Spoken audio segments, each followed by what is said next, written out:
Limits. Limits, सीमाएं। बहुत ही शानदार जानदार टॉपिक है ये।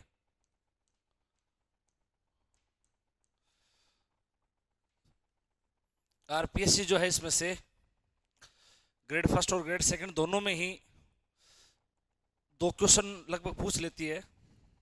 और आपका जो टॉपिक कंटिन्यूटी और डिफरेंशियबिलिटी है वो टॉपिक भी इस टॉपिक से कनेक्टेड है। लिमिट आएगा तो कंटिन्यूटी आएगा, डिफरेंशियबिलिटी आएगा।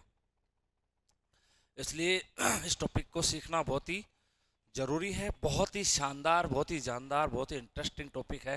बिल्कुल बोरिंग नहीं होता इस टॉपिक को पढ़ते वक्त विद्यार्थी।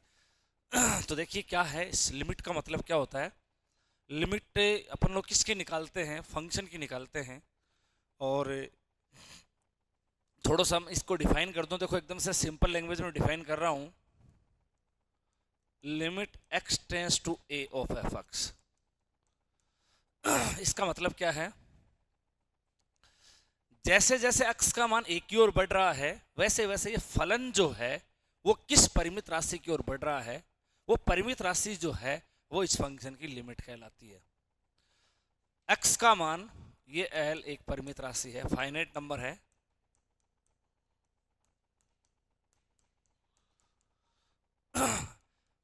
जब x का मान a की ओर अग्रसर होता है, a की ओर अग्रसर होता है, तब फलन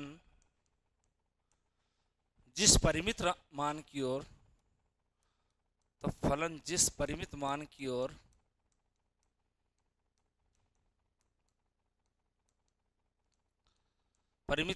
ओर बढ़ता है वह परिमित मान फलन की सीमा कहलाता है। फलन की सीमा कहलाता है।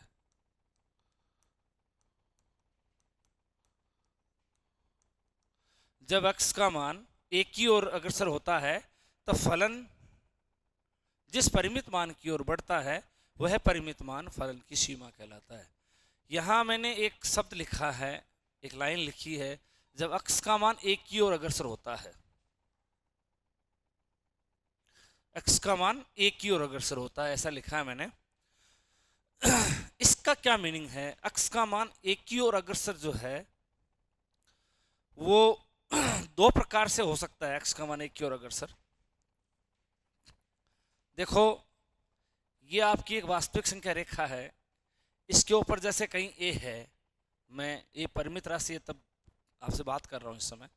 x का मान a की ओर बढ़ रहा है तो x का मान a की ओर दो प्रकार से बढ़ सकता है। एक तो x का मान a से छोटे से a की ओर बढ़ सकता है और एक x का मान a से बड़े से a की ओर बढ़ सकता है।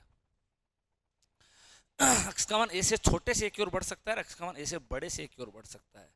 स्टूडेंट, जब x का मान a से बड़े से a की ओर बढ़ता है, a से बड़े से a की ओर बढ़ता है, तब फलन जिस मान की ओर बढ़ता है वो फलन की दाईं सीमा कहलाती है।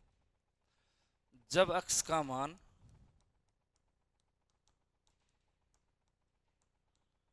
a से ज्यादा से a की ओर अग्रसर होता है, जब x का मान a से ज्यादा से a की ओर अग्रसर होता है तब फलन का मान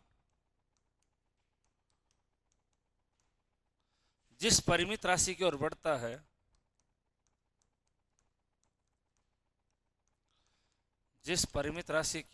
है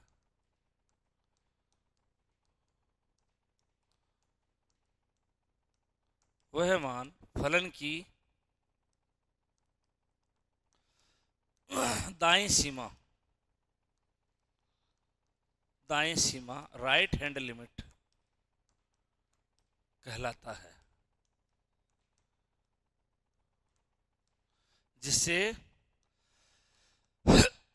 जिसे हम लोग limit x tends to a plus of f x या f ऑफ a प्लस 0 से व्यक्त करते हैं। ये डेफिनेशन होगी RHL की, राइट हैंड लिमिट की। दूसरी बात यह है कि जब x का मान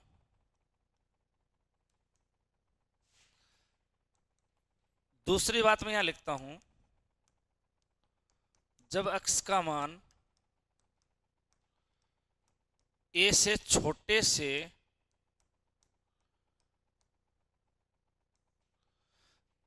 a की ओर बढ़ता है,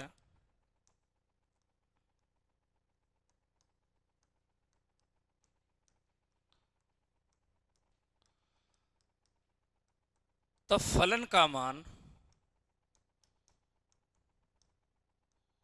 जिस परिमित राशि की ओर बढ़े, जिस परिमित राशि की ओर बढ़े, जिससे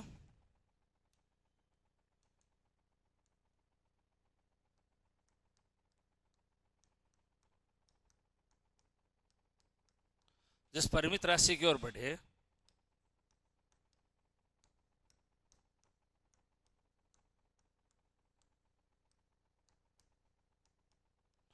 वह फलन की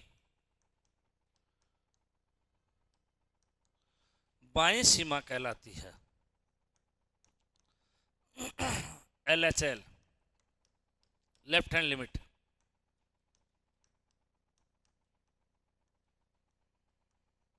ठीक है, फलन की बाईं सीमा को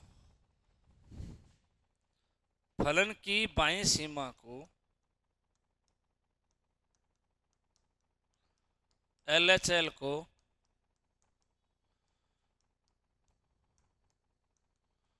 a minus of f x या f ऑफ a माइनस 0 से व्यक्त करते हैं।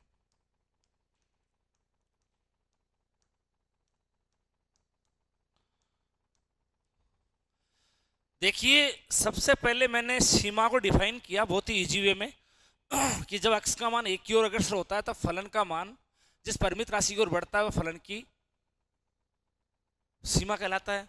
अब यहाँ पे मैंने दोबारा से आपको समझाना शुरू किया कि x का मान एक की ओर बढ़ने का मीनिंग क्या है, कि x का मान a से बड़े से भी एक की ओर बढ़ सकता है, x का मान a से छोटे से भी एक की ओर बढ़ सकता है। फिर मैंने आपको डिफाइन किया कि जब x का मान a से ज्यादा से एक की ओर अग्रसर होता है तब फलन का मान जिस परिमित राशि की ओर बढ़ रहा है, a से ज्यादा से, x का मान a से बड़े से जब एक की ओर आ रहा है तो फलन का मान जिस वैल्यू की ओर बढ़ रहा है वो आपकी क्या कहलाती है, दाईं सीमा कहलाती है, राइट हैंड लिमिट। उसको लिखने के दो तरीके हैं, एक तरीका ये है और एक तरीका ये है। उसके बाद में मैंने आपको कहा कि जब x का मान a से छोटे से एक की ओर बढ़ता है तब फलन का मान जिस परिमित राशि की ओर बढ़ता है वह फलन की बाईं सीमा कहलाती है, LHL कहलाती है। और कोई भी जो फलन है उसकी LHL को हम लोग limit x tends to a minus of f x या फिर अपन लोग f ऑफ a माइनस 0 जो सिंबल है उससे अपन लोग व्यक्त करते हैं। ये अपन ने सीमा को डिफाइन किया है। अब उदाहरणों के माध्यम से अपन लोग इस बात को समझने की कोशिश करते हैं। एक बात मैं आप लोगों को कहना चाहूंगा, वो बात क्या है, वो ये है कि यदि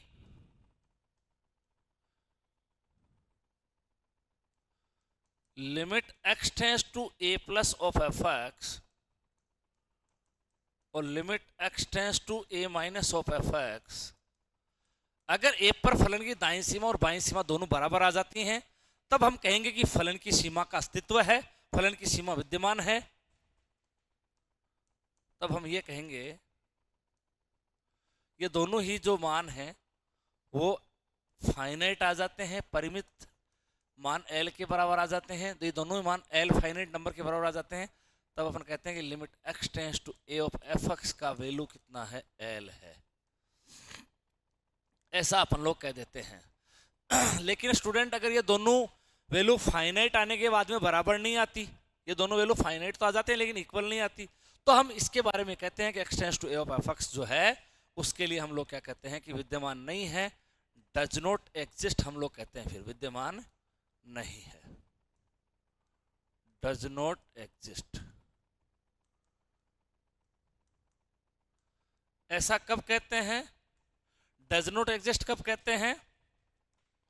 जब किसी फलन की बाईं सीमा और दाईं सीमा के जो मान हैं वो फाइनाइट तो होते हैं लेकिन बराबर नहीं होते हैं, या फिर दोनों ही वैल्यू इनफाइनाइट हो जाती है मान लो, या एक इनफाइनाइट हो जाती है एक फाइनाइट हो जाती है, तब अपन लोग डज नॉट एग्जिस्ट अपन लोग कहेंगे।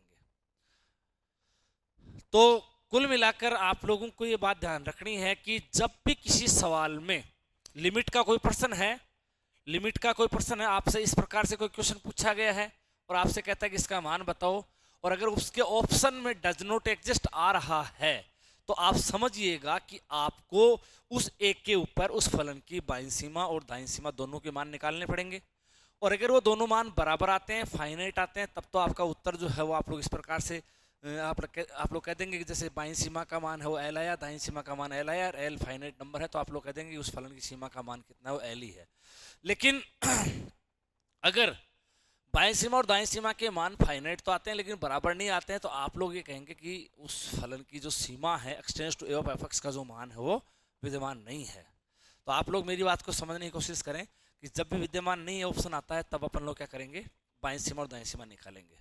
लेकिन जब विद्यमान नहीं ऑप्शन नहीं आ रहा है तो फिर अपन लोग इस फलन की सीमा का मान ज्ञात करने के लिए हमारे पास कुछ मेथड्स हैं, कुछ विधियां हैं, हम लोग डायरेक्ट उन विधियों की तरफ ही चले जाएंगे।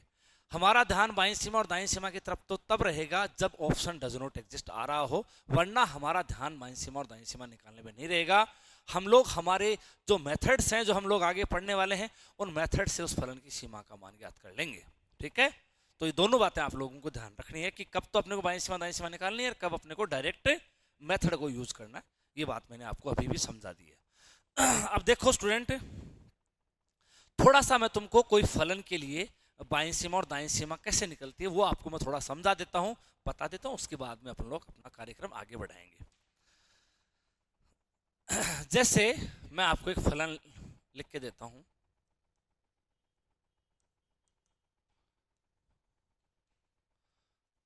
x+1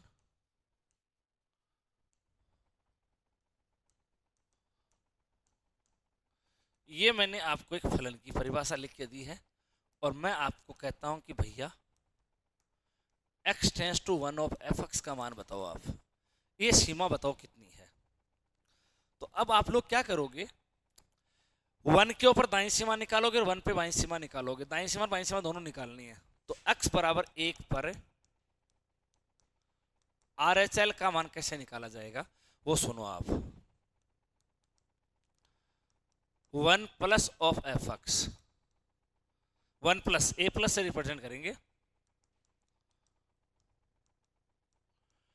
यहां स्टूडेंट आप वो फलन लिखेंगे जो ग्रेटर देन 1 के लिए एप्लीकेबल है। अगर मान लो फलन की दो परिभाषाएं इस तरह से लिखी हुई हैं तब आप लोग वो फलन लिखोगे जो ग्रेटर देन 1 के लिए एप्लीकेबल है। अगर एक ही परिभाषा है यहाँ पे ऐसे मतलब इंटरवल में नहीं बांटी गई है तो आप लोग वो एक ही परिभाषा वही लिख देंगे आप लोग, ठीक है। लेकिन इंटरवल में बांटी गई परिभाषा है तो यहाँ पे आप वो परिभाषा लिखेंगे जो 1 से बड़े के लिए एप्लीकेबल है। तो 1 से बड़े के लिए ये वाली डेफिनेशन एप्लीकेबल है। पहला काम आप ये करेंगे। उसके बाद क्या करेंगे, ये जो फलन आपका आ जाएगा यहाँ पे आप परिभाषा के अनुसार, अब इसमें क्या करेंगे, x की जगह 1 से थोड़ा सा इस a से, ये जो a है इसे थोड़ा ज्यादा रख देंगे, a प्लस h रख देंगे, a प्लस h। मतलब आप लोग क्या कर देंगे, इस फलन में x की जगह 1 से ज्यादा लिख देंगे। फिर जितना ज्यादा लिखा है आपने उसको धीरे धीरे 0 की ओर लाएंगे। तो ये वही काम हो जाएगा कि x का मान 1 से बड़े से 1 की ओर आ रहा है तो फलन की ओर जा रहा है, ये वही काम हो जाएगा। आप लोग क्या करेंगे, 1 से थोड़ा ज्यादा लिख देंगे और फिर क्या कहेंगे, s टेंड्स टू 0 लगा देंगे। क्यों लगा देंगे, क्योंकि जब s टेंड्स टू 0 होगा ना तब अपने आप x टेंड्स टू कितना हो जाएगा, 1 हो जाएगा। पहले तो आपने इसमें 1 से ज्यादा लिख दिया और फिर जितना ज्यादा लिखा उसको धीरे धीरे आप लोग 0 की ओर अग्रसर करेंगे तो फिर फलन का मान देखेंगे किस ओर जा रहा है। तो ये वही एक्टिविटी हुई है कि हमने x का मान 1 से बड़े से 1 की ओर ला रहे हैं तो फलन को देख रहे हैं कि किस ओर जा रहा है, ये वही एक्टिविटी हुई है। तो क्या करेंगे, इस a से ज्यादा लिख देंगे a प्लस h और s टेंड्स टू 0 कर देंगे, a प्लस h, मतलब एक की जगह यहाँ 1 है तो 1 प्लस h प्लस 1। और ये देखेंगे limit s tends to 0 of 2 plus h। अब आप इस फलन को देखेंगे कि ये किस ओर जा रहा है, s टेंड्स टू 0 पे 2 प्लस h किस ओर जा रहा है, ये आप लोग देखेंगे तो कितना आ जाएगा, यहां से 2 आ जाएगा, कितना आ जाएगा 2। ठीक है, अब आप लोग दूसरा काम करेंगे, x बराबर 1 पर L H L left hand limit, limit x tends to 1 minus of f x. ठीक है, limit x tends to 1 minus of, अब 1 से जो छोटा है, 1 से जो छोटी डेफिनेशन है, एक से कम के लिए जो एप्लीकेबल है, एक से कम के लिए ये वाला एप्लीकेबल है, ये लिख देंगे। ठीक है, अब इसमें आप क्या करना, x की जगह 1 से कम लिख देना, 1 से कम, और जितना कम लिखो उसको धीरे धीरे 0 की ओर बढ़ा देना, 1 माइनस एस लिख दो और एस टेंस टू 0 कर दो, है ना।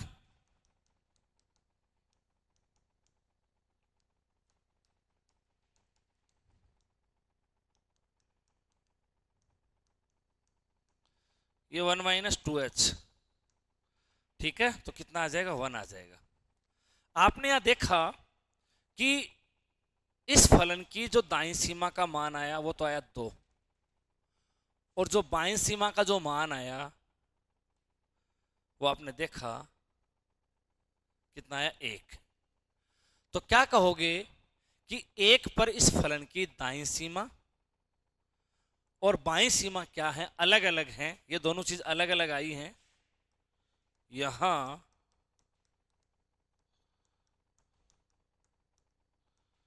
ये जो दोनों चीज आई है ना स्टूडेंट, ये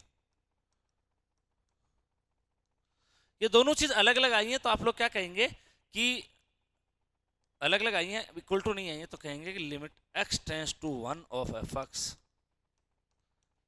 इज डज नॉट एग्जिस्ट,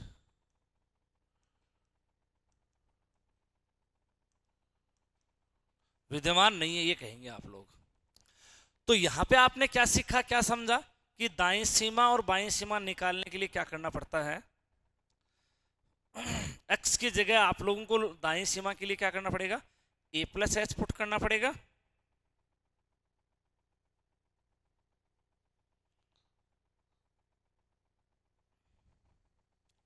दाएं के लिए क्या करना पड़ेगा, x की जगह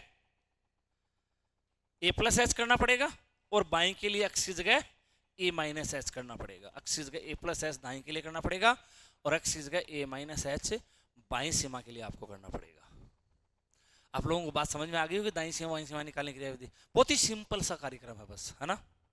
ये काम कब करना है, जैसे आपको ये क्वेश्चन पूछा गया, ये क्वेश्चन दे रखा था, ये क्वेश्चन पूछा गया, और इसके अंदर एक ऑप्शन डज नॉट, खैर देखो ये इंटरवल वाले जो सवाल आते हैं ना, उनमें तो आपको बाईं और दाईं दोनों निकालनी पड़ेगी। हालांकि तुम लोगों ने ये जो बाईं और दाईं निकालने के लिए जो इतनी क्रिया विधि लगाई है, आप लोग डायरेक्ट इसमें x की जगह 1 लिखिए, डायरेक्ट इसमें x की जगह 1 लिखिए, ग्रेटर देन 1 वाली डेफिनेशन में डायरेक्ट 1 लिखिए आप लोग, कितना आ रहा है, 1 1 2 आ रहा है, वो 2 ही दाईं सीमा आई है, देख लो आप लोग, है ना, ये देखो 2 ही तो आई है। तो आप लोग ये डायरेक्ट 1 रख कर भी निकाल सकते हैं, ऐसी कोई बात नहीं है, लेकिन कई बार अपने को डायरेक्ट नहीं निकलती है ना, तब अपने को फिर क्या करना पड़ता है, फिर अपने को मेथड का उपयोग करना पड़ता है। देखो लेस देन 1 वाली परिभाषा में आप डायरेक्ट 1 रखिए, आप अक्सी 1 रखिए, तो कितना आ रहा है, देखो 2 गुणा 1 माइनस 1, 2 माइनस 1 1 आ रहा है, तो देखो ये बाईं सीमा 1 ही तो आई है आपकी।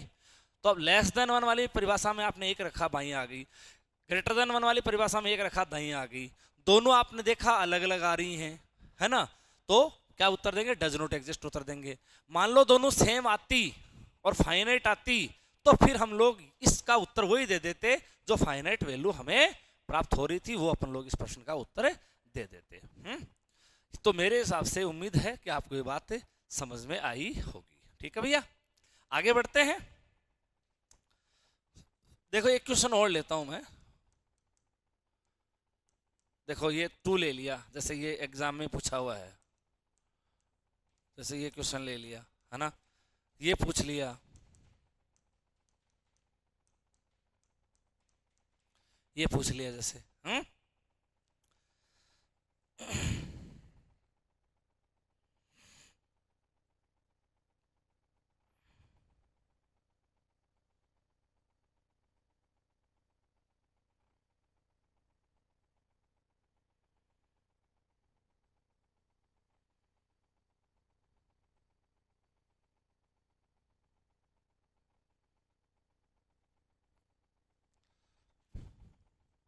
जैसे ये वाला क्वेश्चन पूछ लिया, ये वाला पूछ लिया, ये तो आपके एग्जाम में आया हुआ है। अब इसके अंदर एक ऑप्शन डज नॉट एग्जिस्ट दे रखा है। देखो जो मोड के सवाल आएंगे या ग्रेटेस्ट इंटीजर फंक्शन के सवाल आएंगे ना, उनमें आपको विद्यमान नहीं ऑप्शन जरूर मिलेगा। हालांकि देखो 99% जो है उसका उत्तर विद्यमान नहीं हुआ करता है, लेकिन 1% आप लोग है ना विद्यमान नहीं ऑप्शन नहीं भी हो सकता है, चकमा भी दे सकता है अगला आपको, है ना। तो ये जैसे दो सवाल है आपके सामने। अब देखो मैं आपको बताऊं, इसका ऑप्शन विद्यमान नहीं ऑप्शन दे रखा है। अब देखो इसके लिए आप लोग एक तो क्या करोगे, दाईं सीमा निकालोगे, RHL। RHL वैसे तो आप लोग इस फंक्शन की परिभाषा को ही डिफाइन कर लो। देखो दोबारा इस RHL को एक बार हटाता हूं मैं, इस फंक्शन की परिभाषा को ही आप लोग एक काम करो। हाँ मैं बताऊं, देखो आपको ये जो मोडक्स बटा एक्स फंक्शन है ना, इसकी परिभाषा निकालो आप। देखो मोडक्स को क्या लिखोगे, x ग्रेटर देन 0 में मोडक्स को x लिखोगे तो x बटा x कितना आ जाएगा, 1 आ जाएगा। और x लेस देन 0 के केस में क्या करोगे, मोडक्स को माइनस x लिखोगे तो माइनस x बटा x माइनस 1 आ जाएगा। आगे बात समझ में। अब जैसे तुम लोग इसकी 0 पे दाईं सीमा निकालोगे, limit x tends to 0 plus of fx, है ना, 0 प्लस ऑफ fx लिखोगे आप लोग यहाँ पे। तो 0 प्लस के अंदर क्या है, 0 प्लस में ये 1 है, 1 है ना। अब इसके अंदर आप लोगों का कांस्टेंट जब आ जाता है ना, तो इसमें a प्लस एच रखने की आवश्यकता नहीं होती है। अगर यहाँ पे x का फंक्शन होता तब तो a प्लस एच रखिए, रेस टेंड्स टू 0 करके उत्तर निकालिए। लेकिन जब यहाँ पे कांस्टेंट आ जाता है तो फिर आपका कांस्टेंट ही लिमिट आ जाएगी, है ना। ये वो क्या निकल गई, RHL निकल गई, राइट हैंड लिमिट। ये left hand limit 0 minus of fx,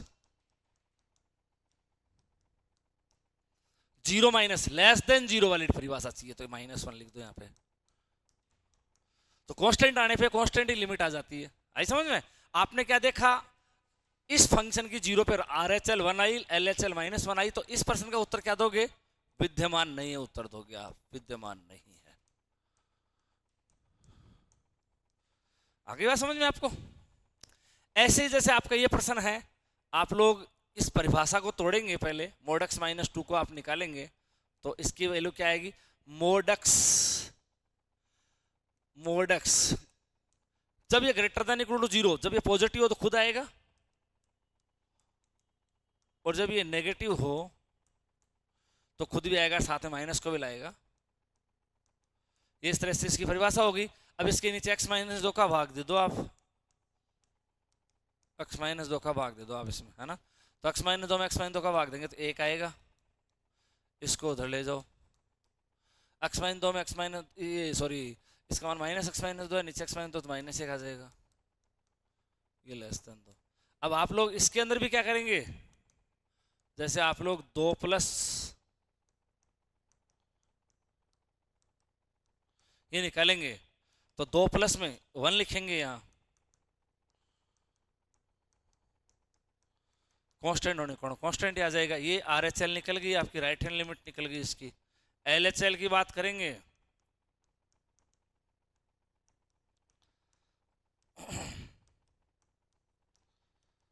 हाँ ये -x-2 लिखेंगे आप, नीचे x-2 है ही आपका, ये कितना आ जाएगा, -1, -1 आ जाएगी LHL। आपने क्या देखा, राइट हैंड लिमिट और लेफ्ट हैंड लिमिट दोनों अलग अलग आ रही हैं, तो फिर इसका उत्तर क्या आ जाएगा, विद्यमान नहीं है।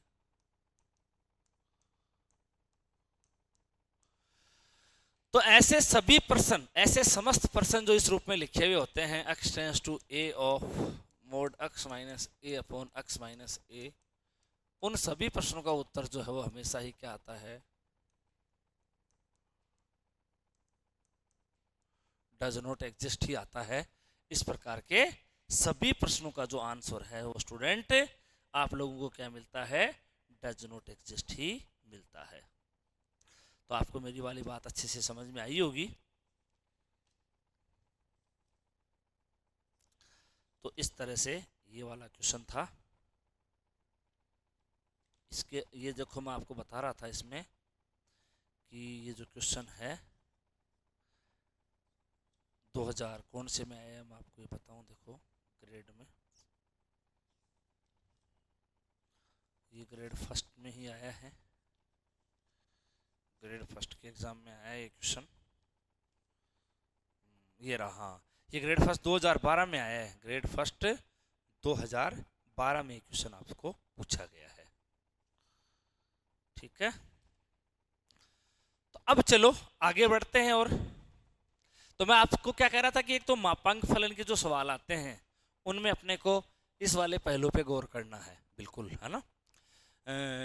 कौन से पहलू पे, दाईं सीमा बाईं सीमा निकालने वाले पहलू पे। और एक जो ग्रेटेस्ट इंटीजर फंक्शन का सवाल आता है उसमें भी आपको इस पहलू पे गौर करना है। देखो ये क्वेश्चन पूछा, x tends to 2 of greatest of x पूछ लिया मान लो आपसे, तो इसका वैल्यू पूछ लिया। ये महत्तम पूर्णांक फलन है, जहां ये जो है ना ये किसको डिनोट करता है, कोष्टक, साधारण कोष्टक नहीं है ये, महत्तम पूर्णांक फलन। काफी दिन से हम लोग इस चीज को पढ़ रहे हैं, देख रहे हैं, आपने ये नाम आपका जाना पहचाना हो चुका है अब तक। जैसे ये पूछा तो आप लोग वही काम करेंगे, RHL निकालेंगे, राइट हैंड लिमिट, है ना। अब यहाँ पे तो एक ही फंक्शन है तो इसी से दाईं निकलेगी, इसी से बाईं निकलेगी। ऐसा तो है नहीं कि ग्रेटर देन 2 के लिए अलग परिभाषा है और लेस देन 2 के लिए अलग परिभाषा है ना, ऐसा तो है नहीं इसमें। तो इसी से ही दाईं बाईं दोनों निकलेंगी, इसी में करेंगे जो कुछ करेंगे। वो 2 + s लिखेंगे, s टेंड्स टू 0 कर देंगे, है ना। हाँ, ये जो h अपन लोग जो इसमें जोड़ते हैं ना, वो अति सूक्ष्म धनात्मक संख्या होती है, अति सूक्ष्म धनात्मक संख्या। ये जो h अपन जोड़ते हैं वो क्या होता है, अति सूक्ष्म धनात्मक संख्या होती है अपनी, है ना। तो इसमें क्या करेंगे, पहले इसको सरल करेंगे आप। 2 से थोड़ा सा ज्यादा है तो उसका ग्रेटेस्ट कितना आएगा, 2 ही आएगा, 2 ही, ये साधारण कोष्टक हो गया। और अब s टेंड्स टू 0 हो चाहे कांस्टेंट होने के बाद में लिमिट कांस्टेंट ही आती है। ये तो होगी RHL। अब LHL की बात करेंगे,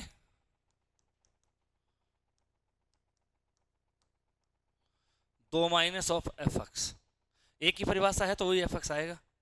अब क्या करेंगे, इसमें x की जगह 2 - s लिखेंगे, s टेंड्स टू 0 करेंगे।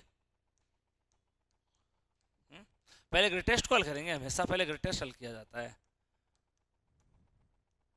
2 से थोड़ा सा कम हो चुका है, 2 से थोड़ा सा कम हो गया, मान लो 0.1 कम हो गया, 0.01 कम हो गया, तो उसका ग्रेटेस्ट फिर 1 आना है। भाई 2 में से थोड़ा सा भी कम हो जाओ, फिर उसका जो महत्तम पूर्णांक है वो तो 1 आएगा, है ना।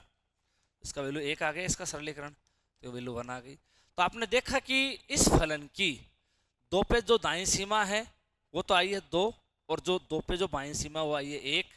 तो अपन लोग जब इस प्रश्न का उत्तर देंगे ना, तो वो स्टूडेंट क्या उत्तर देंगे, हम लोग विद्यमान नहीं है ही उत्तर हम लोग देने वाले हैं।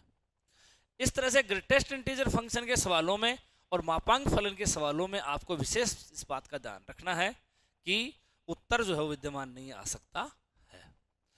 चलो हम थोड़ा सा आगे बढ़ते हैं, क्योंकि ये जो बाईं सीमा और दाईं सीमा निकालने का जो कार्य है, ये कार्य तो हम लोग कॉन्टिन्यूटी के अंदर खूब करने वाले हैं, उनमें खूब बाईं सीमा दाईं सीमा निकालेंगे। तो इस टॉपिक की जो मुख्य जो जड़ वाली चीजें हैं, जो मेन जो गजब की चीजें हैं, उनके ऊपर अपन लोग लौट के आते हैं। ये एक बार इनिशियल आपको ज्ञान देना था। अब हम वो बातें करेंगे जब प्रश्न में ऑप्शन विद्यमान नहीं है, तब अपन लोग प्रश्न का उत्तर कैसे निकालेंगे, कैसे उस फलन की सीमा का मान ज्ञात करेंगे। आइए समझें, सीखे, देखें। आओ, आपको इस तरह से प्रश्न पूछेगा, अगला इसका मान पूछेगा और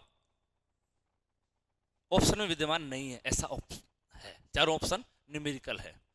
तो आप लोग सबसे पहले क्या करेंगे, x की जगह इसमें a रखेंगे, x की जगह a इसमें रखेंगे, और अगर इसका मान a रखने से सीधा ही परिमित राशि आ जाता है, सीधा ही परिमित राशि आ जाता है, a रखने से सीधा ही अगर इसका मान परिमित आ जाता है, तब आप कह देंगे कि भैया वो जो मान है वो परिमित मान है, वो इसकी सीमा है।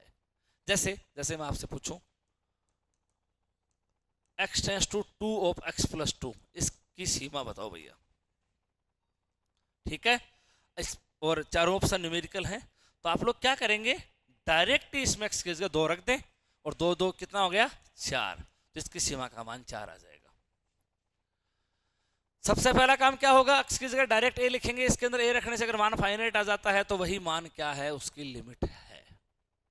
परंतु ऐसा तो बहुत कम होगा, ऐसा तो बहुत कम होगा। 99% क्या होगा आपके साथ, जैसे तुम लोग इसमें x पर a रखोगे, तुम लोगों को या तो ये प्राप्त होगा, या तुमको ये प्राप्त होगा, या तुमको ये प्राप्त होगा, या तुमको ये प्राप्त होगा, या तुमको ये प्राप्त होगा, या तुमको ये प्राप्त होगा, और या तुमको ये प्राप्त होगा। ये आना डिपेंड करता है कि जो फाई एक्स है ये लिखा गया है एफ एक्स बटा जी एक्स रूप में, ये फलन, तब ये 0/0 या अनंत बटा अनंत आएगा। ये आने का मतलब है कि फाई एक्स जो है वो इस फॉर्मेट में लिखा गया है, ये आने का मतलब ये फाई एक्स इस फॉर्मेट में लिखा गया है। ये आने का मतलब ये जो फाई एक्स है वो इस टाइप के फॉर्मेट में देखने को मिलेगा। ये आने का मतलब, ये आने का मतलब, ये आने का मतलब, ये तीनों आने का मतलब जो फाई एक्स है वो निश्चित रूप से तुम्हारा इस वाले फॉर्मेट में लिखा गया है। आगे बात समझ में? तो फाई एक्स अगर इस फॉर्मेट में लिखा गया तो इस तरह की स्थिति आने के चांस है, इस तरह लिखा गया तो ये चांस है, इस तरह लिखा गया तो ऐसे आने के चांस है, ऐसे लिखा गया तो ऐसे आने के चांस है। हालांकि आप लोग क्या करेंगे, जैसे मैं आपको बताऊं, आप लोगों का काम क्या रहेगा, आप लोगों का काम ये रहेगा, जैसे मान लो ये फाई एक्स इस रूप में लिखा गया है, मान लो ये फाई एक्स इस रूप में लिखा गया, तो आप लोग क्या करेंगे, आप लोग इसकी ऊपर लिमिट लगाएंगे,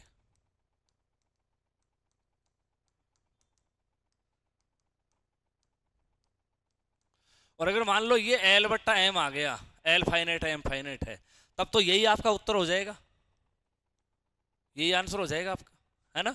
लेकिन आपके पास ऐसा प्रश्न है, आपने इसमें ऐसा तो कर दिया, लेकिन ऐसा करने के बाद इसका वैल्यू 0 आ रहा है, इसका वैल्यू 0 आ रहा है, तब वो इसमें एंट्री कर गया, या इसका वैल्यू अनंत आ रहा है, इसका वैल्यू अनंत आ रहा है, तो वो इसमें एंट्री कर गया।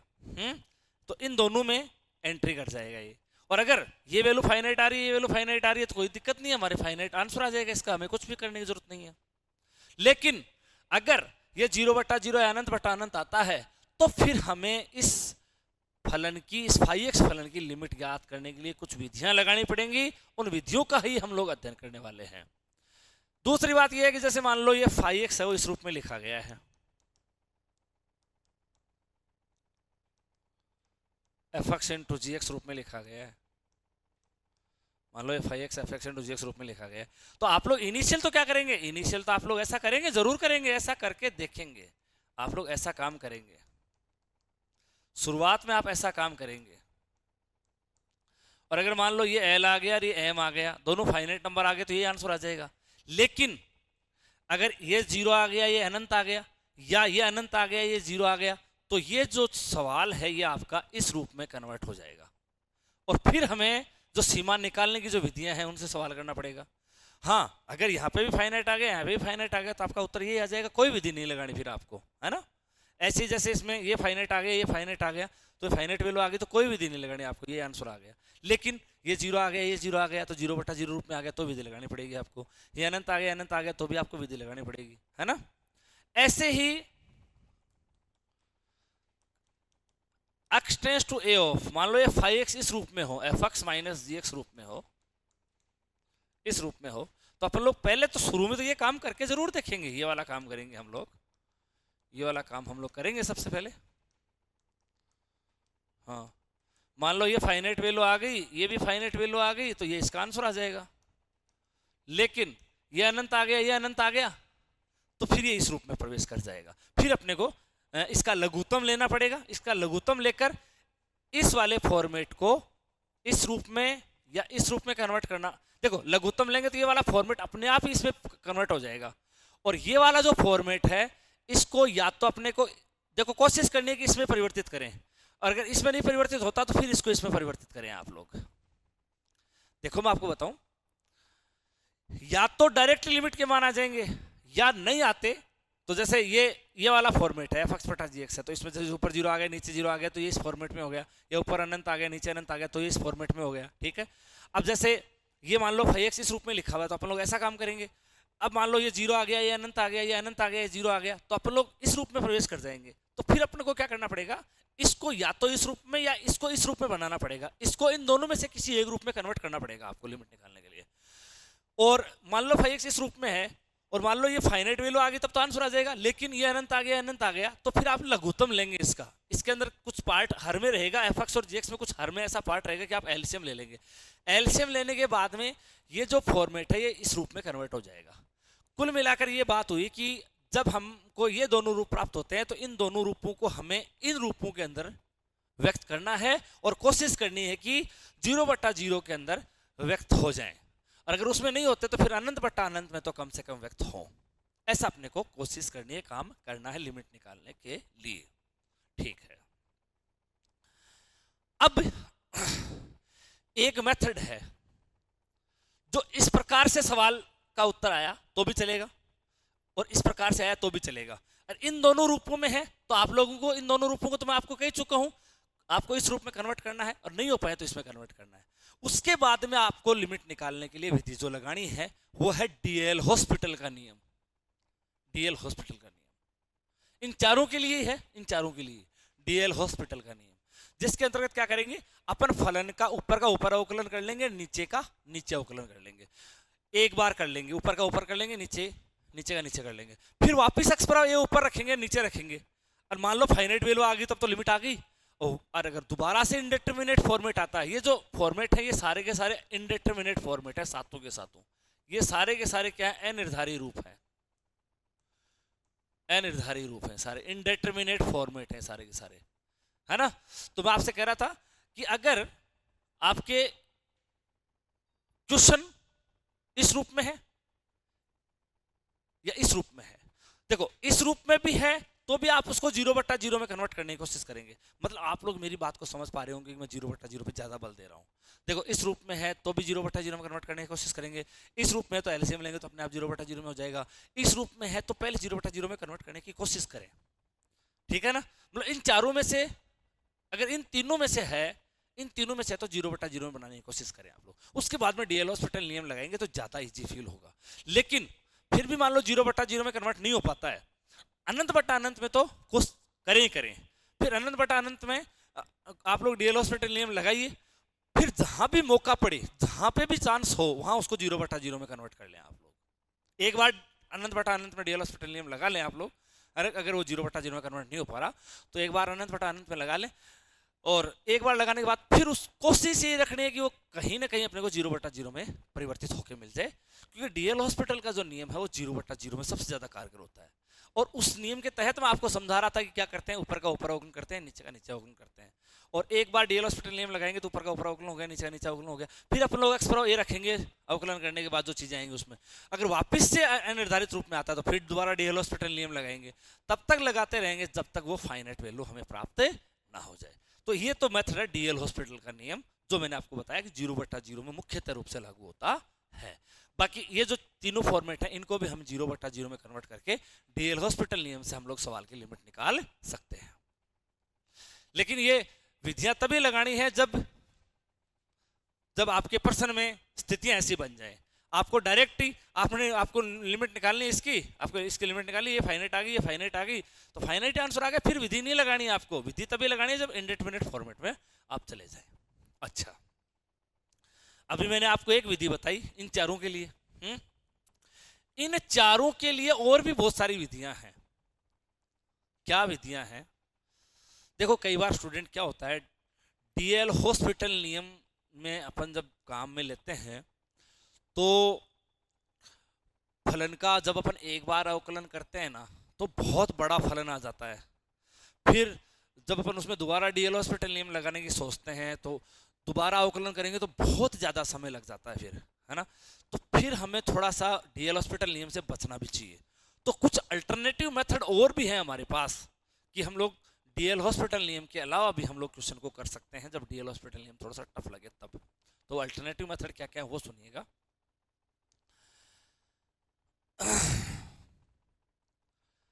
जब हम लोग इसका वैल्यू निकाल रहे हैं और ये x टेंड्स टू a और ये a का वैल्यू जो है वो जीरो या इनफाइनाइट है, जीरो या इनफाइनाइट है, जीरो या इनफाइनाइट है, तो हम लोग इस फलन की लिमिट निकालने के लिए डीएल हॉस्पिटल नियम के अलावा जो मेथड काम में ले सकते हैं उस मेथड का नाम है सीधी प्रसार विधि, डायरेक्ट एक्सपेंशन मेथड।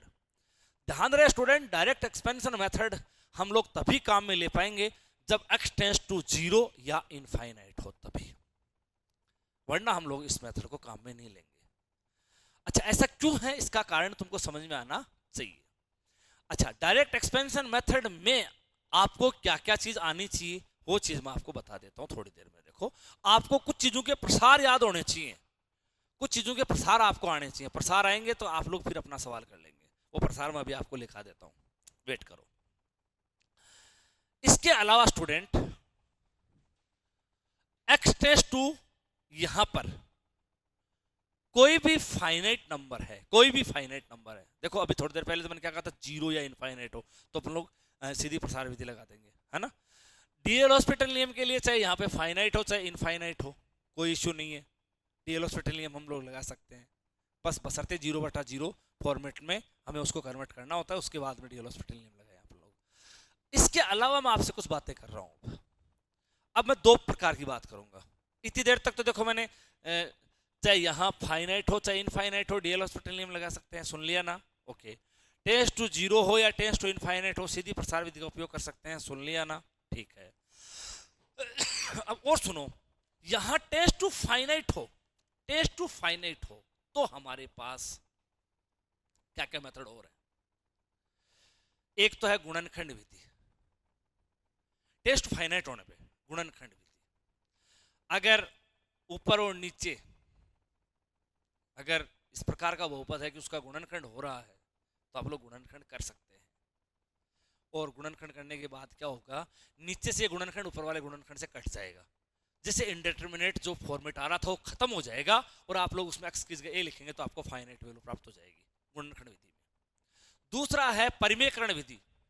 कई बार कोई सवाल अंडर रूट के अंदर लिखा हुआ होता है, अंडर रूट का सवाल लिखा होता है, तो अपन लोग उसमें क्या कर सकते हैं, विपरीत चिन्ह से ऊपर नीचे गुणा कर सकते हैं, उसको विपरीत चिन्ह से ऊपर नीचे गुणा कर सकते हैं अंडर रूट के सवाल में, तो वो फिर आपकी कौन सी विधि हो जाएगी, परिमेयकरण विधि हो जाएगी।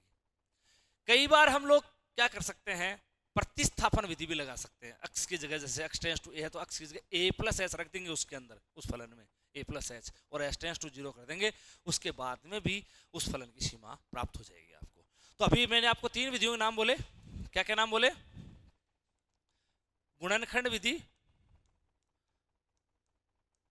सरलीकरण विधि भी कहते हैं अपन लोग इसको, फैक्टराइजेशन मेथड, दूसरा रैशनलाइजेशन मेथड, परिमेयकरण विधि। अभी मैं केवल इनके ऊपर ही बात कर रहा हूं, इनके ऊपर अभी कुछ पल के बाद में बात करेंगे। हाँ, तीसरी है प्रतिस्थापन विधि।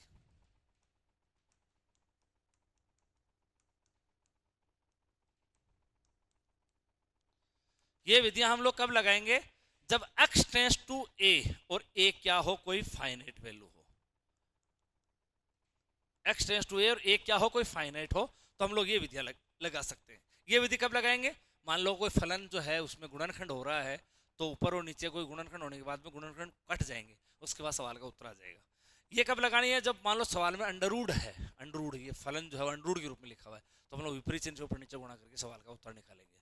और ये प्रतिस्थापन विधि में कब लगाएंगे मैं आपको बता दूंगा कि यहाँ अति आवश्यक है तो प्रतिस्थापन विधि आप लोग लगा देंगे। तो कुछ क्वेश्चंस आएंगे तो मैं आपको बताऊंगा, देखो प्रतिस्थापन विधि लगा देंगे। तो तीन विधि तो मैंने ये बताई आपको टेंड्स टू फाइनाइट में, टेंड्स टू 0 हो या इनफाइनाइट हो, तब मैंने आपको क्या बताया, डायरेक्ट एक्सपेंशन मेथड बताया। वो डायरेक्ट एक्सपेंशन मेथड भी कब लगेगा, जब आपका सवाल इस प्रकार का हो कि उसमें कोई चीज का प्रसार किया जा सकता है। अब वो कोई चीज क्या है वो मैं आपको बता दूंगा अभी कि कौन कौन सी चीजों के प्रसार आपको आने चाहिए।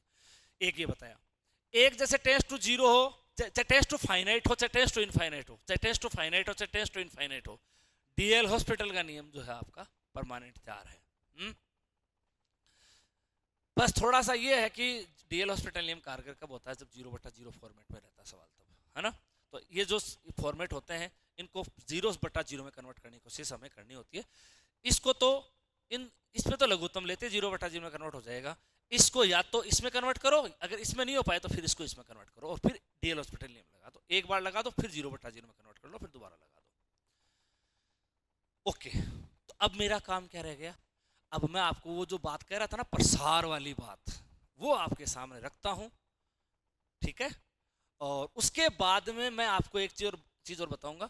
जब x टेंस टू इनफाइनाइट हो, x टेंस टू इनफाइनाइट हो, तो कुछ और विधि भी है क्या? जैसे टेंस टू फाइनाइट के अंदर मैंने आपको विधि बताई ना, तीन, और ये तीन विधि बताई ना मैंने आपको टेंस टू फाइनाइट में, ये तीन विधि बताई आपको। ऐसे ही x टेंस टू इनफाइनाइट हो तो कोई पर्टिकुलर मेथड और भी है क्या? हाँ बिल्कुल है, एक मेथड और भी है, वो मैं आपको बताऊंगा, ठीक है।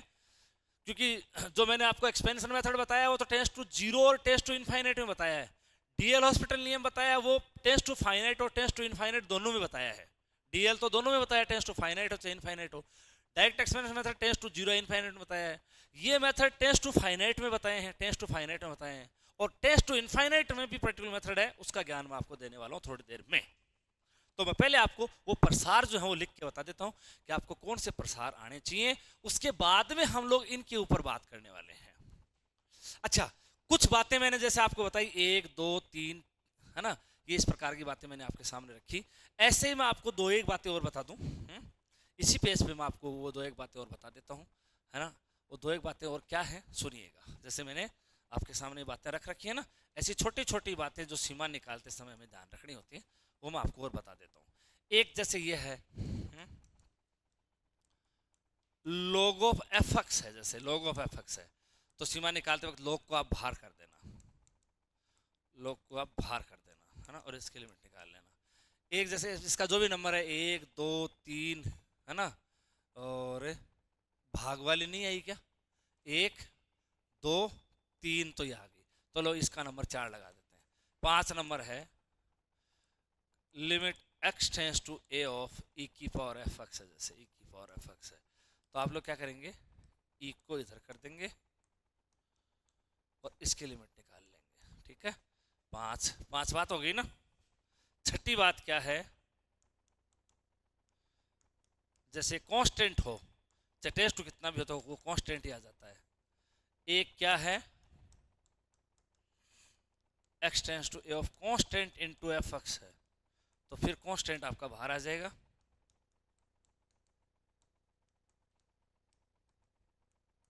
ठीक है। एक ये और है 8वां 7 8, कई बार स्टूडेंट ऐसी स्थिति बनती है,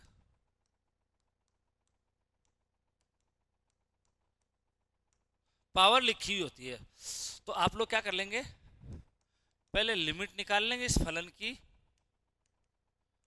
उसके बाद जो भी पावर है, जो भी पावर है वो आप लगा देंगे और इसका मान निकाल लेंगे आप लोग, ठीक है ना। तो ये कुछ बातों का आपको और ध्यान रखना है जो मैंने आपको बता दिया लिमिट याद करते समय। आओ अब अपन अपने मूल मुद्दे पे आते हैं, मूल प्रोग्राम पे आते हैं। अभी तक तो अपन ने कोई भी ज्यादा विशेष प्रोग्राम नहीं किया है, देखो अब करते हैं। जो प्रसार हैं, कुछ महत्वपूर्ण प्रसार जो आपको आने चाहिए, सम इंपॉर्टेंट एक्सपेंशंस,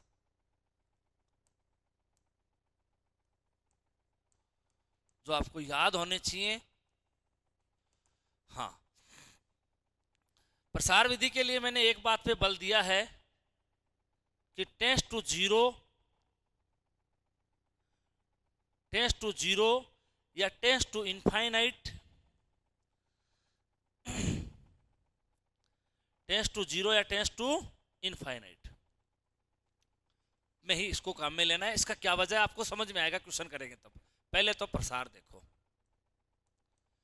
इसका प्रसार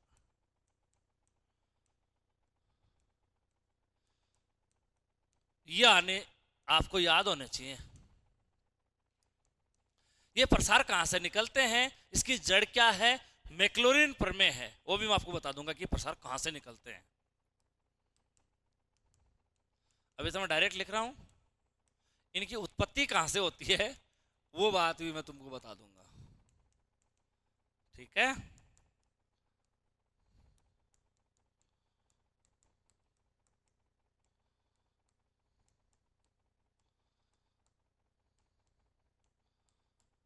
ये लो भाई, ये log 1 प्लस एक्स का प्रसार ई बेस है, लेकिन ये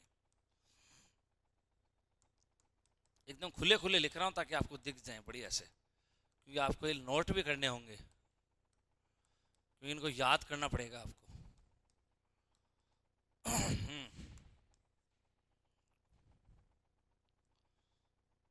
उसके बाद में ए की पावर एक्स,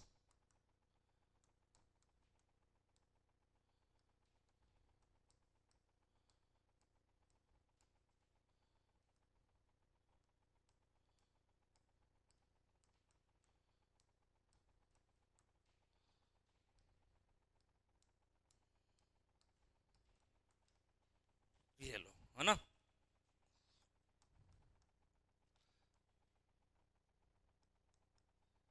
साइन एक्स का प्रसार,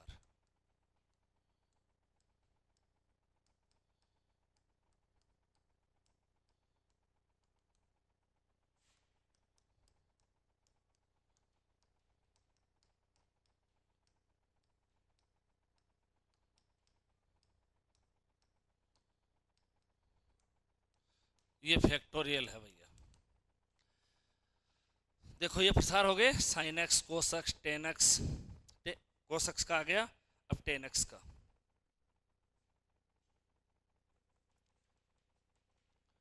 चलो मैं टेन एक्स का प्रसार जो है,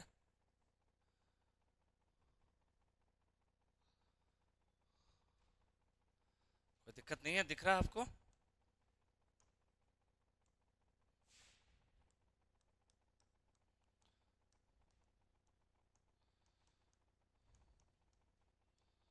एक्स प्लस एक्स क्यूब बटा 3 प्लस 2/15, ऐसे होता है भैया टेन एक्स का प्रसार। इसके बाद में अपने को आना चाहिए जो आपका बाइनोमियल एक्सपेंशन है, द्विपद प्रसार। 9 नंबर का प्रसार लिख रहा हूं, 1 + nx n into n-1/2 x square. फिर 10 नंबर का प्रसार है 1 - x की पावर n, 1 - nx n-1/2, फिर माइनस आ जाएगा, प्लस माइनस चलता है इसमें, n-1 n-2,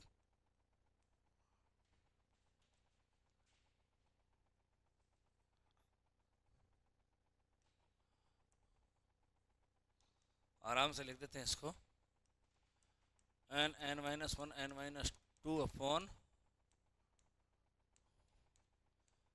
हाँ इसके अंदर भी आ जाएगा, देखो इसमें भी पूरा कर देते हैं यार, एक स्टेप तो और बड़ा कर देते हैं, इसकी भी पूरी अपन है, n-1 n-2 अपॉन, ये लो, है ना। ये 9 number, 10 number,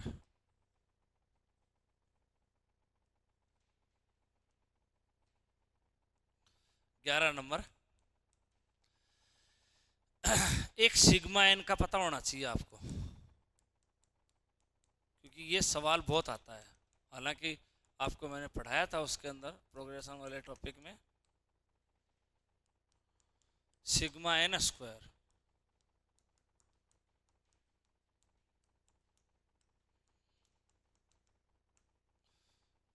n into n+1 2n+1/6, एक sigma n cube n into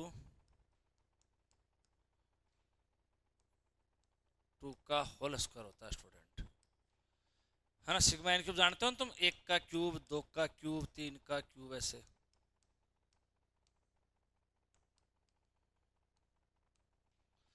एक होता है स्टूडेंट सिग्मा n4, इंपॉर्टेंट चीज है,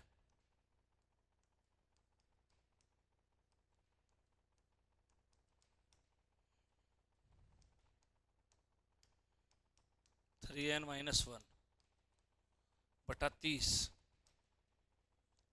इसका मतलब जानते हो ना, 1 का क्यूब प्लस 2 का क्यूब प्लस 3 का क्यूब 4 का cube and so on n, sorry cube नहीं, पावर 4, 1 की पावर 4, 2 की पावर 4, ऐसे।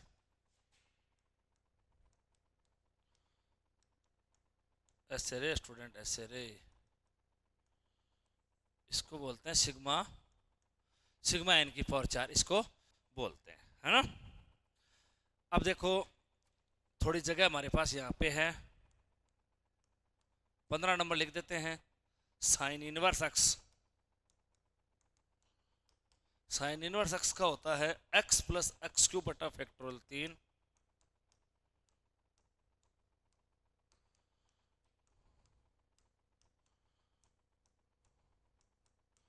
ये लो। उसके बाद में एक है टेन इनवर्स एक्स,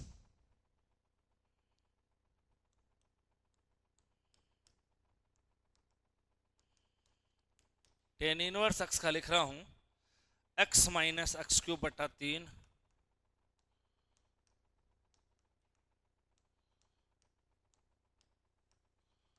ये लो भाई, ये साइन इनवर्स एक्स का, ये टेन इनवर्स एक्स का। कोस इनवर्स एक्स जो है, ये जो साइन इनवर्स एक्स प्लस का योग जो पाई बाई 2 होता है ना, यहां से हम लोग कोस इनवर्स एक्स का प्रसार भी लिख सकते हैं। वो आता है pi by 2 minus sine inverse x. तो मतलब ये जो साइन इनवर्स एक्स वाला जो प्रसार है ना आपका, ये वाला प्रसार, वो आप लोग वहां लिख देना, तो आपको कोस इनवर्स एक्स का भी प्रसार प्राप्त हो जाएगा। तो देखो ये जो सब चीजें आपके सामने मैंने लिखी हैं, ये सब चीज आपको पता होनी चाहिए, ज्ञान होना इनका चाहिए। अब सुनो, इसके अलावा एक दो और बचते हैं, वो मैं अगले पेज पे करना चाहूंगा, अब इस पेज पे तो जगह इतनी बची है अपने पास। साइन हाइपरबोलिक एक्स, ये होता है स्टूडेंट, इसको बोलते हैं ये, जैसे अपन लोग इसको मान लो e की पावर एक्स वाला प्रसार लिखे ना, e की पावर एक्स का प्रसार ये होता है 1 प्लस एक्स स्क्वायर 1 फैक्टोरियल 2। देखो मैं आपको बताऊं,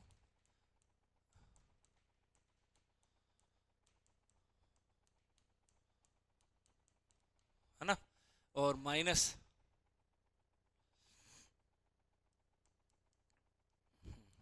1 माइनस एक्स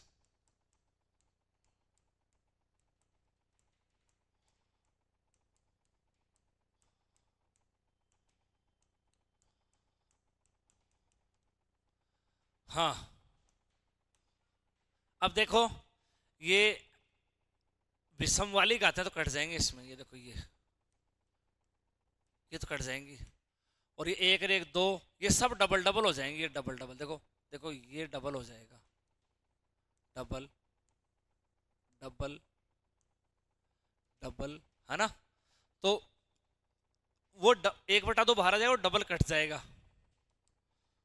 तो x प्लस एक्स की घात 4 बटे फैक्टोरियल 4, मुझे ऐसा ये नजर आ रहा है, एक नहीं, यहां x नहीं, एक आएगा ना, एक, देखो एक आएगा यहाँ, क्यों, देखो एक और एक दो, और अरे अरे sorry sorry sorry sorry sorry, ये माइनस हो रहा है, माइनस हो रहा है, तो ये तो कटेंगी यार। गलत बात, गलत बात, दोबारा देखो ढंग से, ये कटेगी, ये जुड़ेगी, ये कटेगी, ये जुड़ेगी, ये कटेगी और ये जुड़ेगी, माइनस का चिन्ह पीछे है, तो इसमें क्या होगा, 2x, 2x क्यूब बटा फैक्टोरियल 3, 2x याद 5 बटा फैक्टोरियल 5, तो इसमें ये आने वाला है। हाँ थोड़ा ध्यान देने की जरूरत है भैया, ऐसे आने वाला है, ठीक है। और जो कोस हाइपरबोलिक एक्स होता है ना, वो होता है e की पावर x प्लस e की पावर माइनस एक्स बटे 2। उसमें क्या होगा, उसमें 1/2,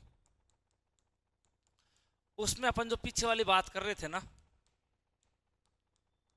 वो उसमें उसमें इसमें होगी वो बात, है ना। यार इसे 1/2 को बाहर ही ले लो ना, एक साथ ही छोटा कोष्ट लगा देते अपन यहाँ। हाँ हाँ, ये 1 माइनस एक्स,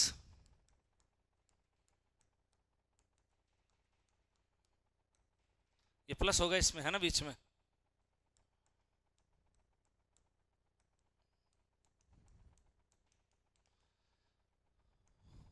चलो साहब, इसमें क्या होगा, इसमें जैसे ये आराम से काट के दिखा देंगे अपन, क्योंकि अपन ने वो 1/2 का झंझट ही खत्म कर दिया, बाहर ले लिया। अब ये दो, ये भी दो, ये भी दो, तो दो तो इससे कट जाएगा, तो 1 प्लस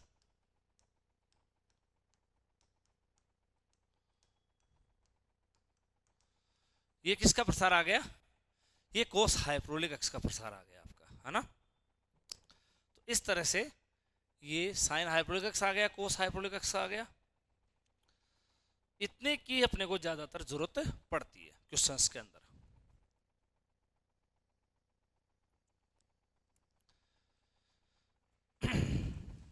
एक जैसे स्टूडेंट अपने पास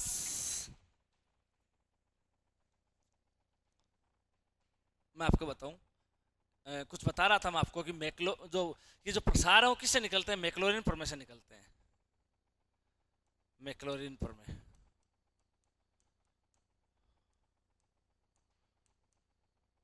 मैक्लोरिन पर में क्या है सुनिए, कोई भी फलन है वो इस तरह से लिखा होता है, f0 x f dash 0 x square अपन factorial 2f double dash 0 x cube बटा factorial 3f triple dash 0 x का 4 बटा फैक्टोरियल 4f4 डैश 0।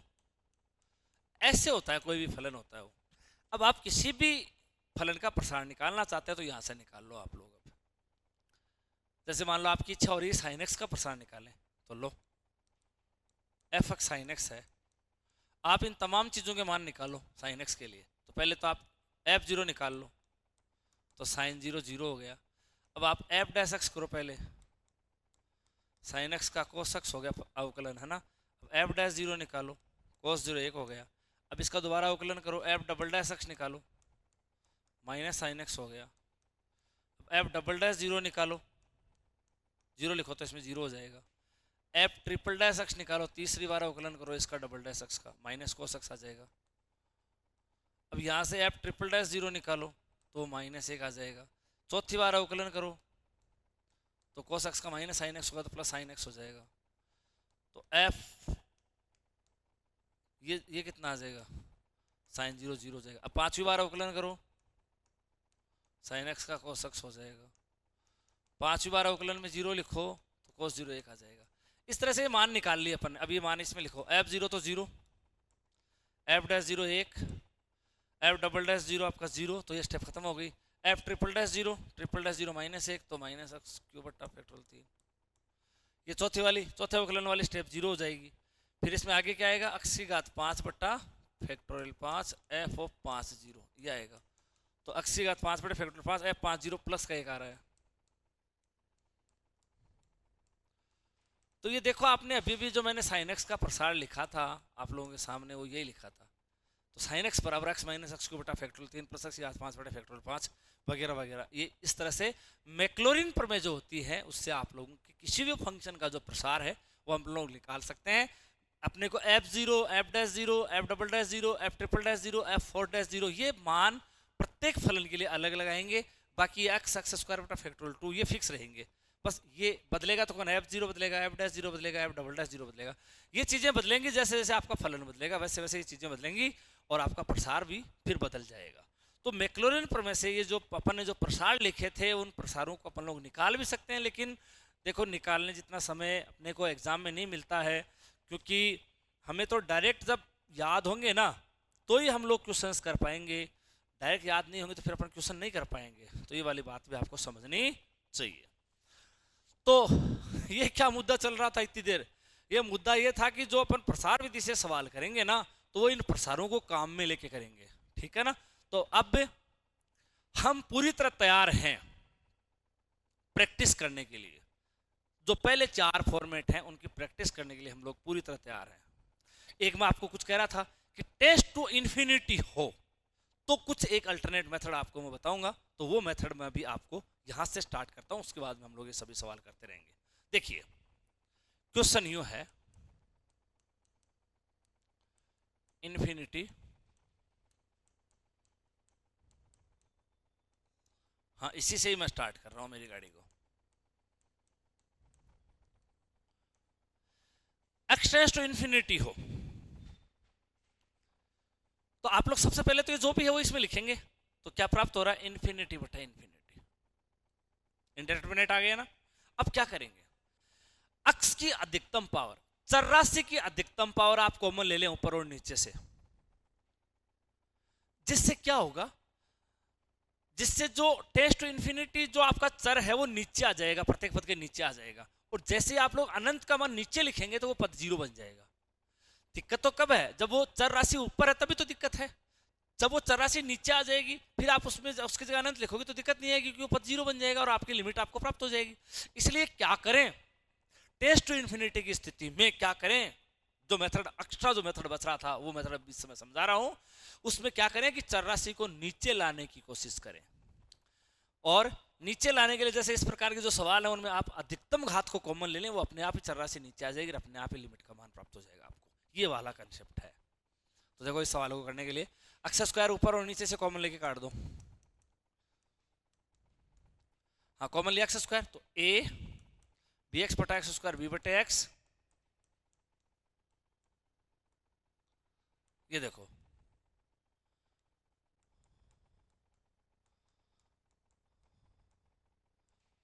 आपने क्या किया, चर राशि की अधिकतम घात को ऊपर नीचे कॉमन लेके काट दिया। काटते ही क्या हो गया, ये बी बटा अनंत जीरो हो गया, सी बटा अनंत जीरो हो गया, ये ई बटा अनंत जीरो हो गया, एफ बटा अनंत जीरो हो गया, तो उत्तर आ गया ए बटा डी। हो गया आपका आंसर। क्वेश्चन समझ में आया होगा। नया क्वेश्चन करता हूं, देखो अगले पेज पे करता हूं, नए पेन के साथ करता हूं। देखो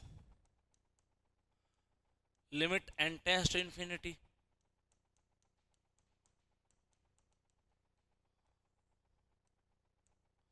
ये सवाल है।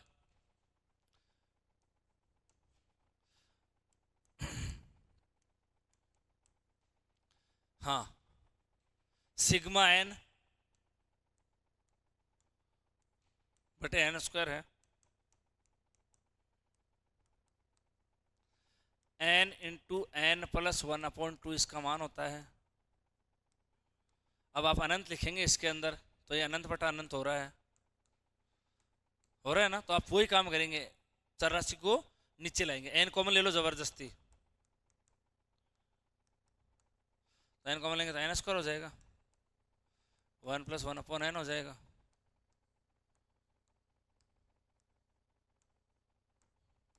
अब आप लिखो एन से अनंत, तो एक बटा अनंत का मान जीरो हो जाएगा, तो एक बटा दो लिमिट आ गई, हुआ ना क्वेश्चन। ये तो पद जीरो हो गया ना।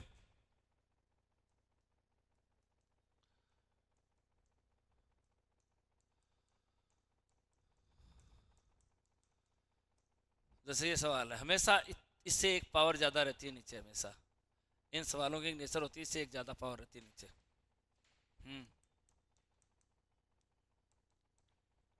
सिग्मा एन स्क्वायर हो गया क्या वो, है ना, एन एन प्लस वन बटा छ इसका मान होता है। अब आपको इस एन क्यूब को काटना है, तो उसके लिए एन यहाँ से और एन यहाँ से दोनों जगह जबरदस्ती कॉमन लो, तो एन क्यूब अपने आप ही हो जाएगा।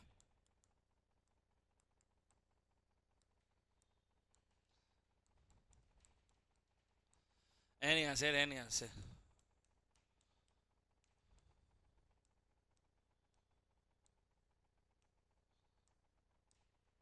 रखो अनंत, एक बटा अनंत जीरो, एक बटा अनंत जीरो, एक प्लस जीरो इंटू दो प्लस जीरो, आंसर आ गया एक बटा तीन, है ना। और क्वेश्चन देखो,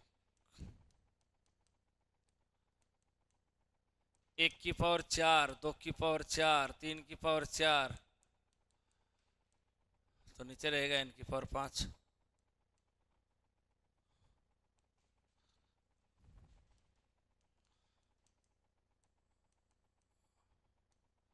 एक की पावर तीन, दो की पावर तीन, तीन की पावर तीन, एन की पावर तीन, नीचे रहेगा एन की घात चार। देखो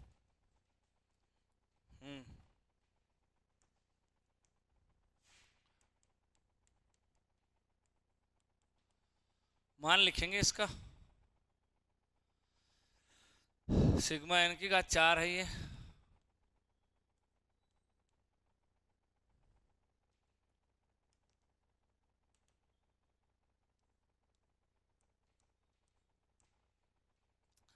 सिग्मा एन की घात 4 का मान लिखो,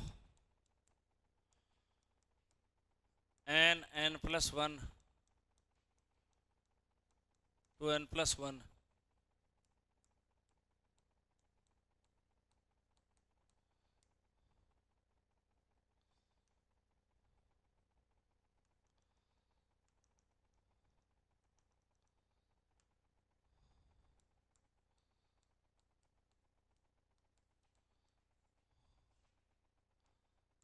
ठीक है भैया, एन की घात 5। अब एन यहां से लो, एन यहां से लो, एन स्क्वायर यहां से लो, तो स्क्वायर 3 4 5 हो जाएगी।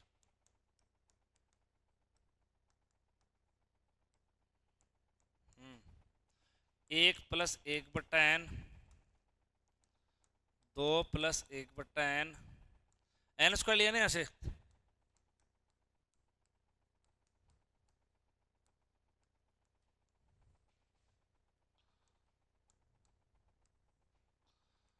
ये कट गया,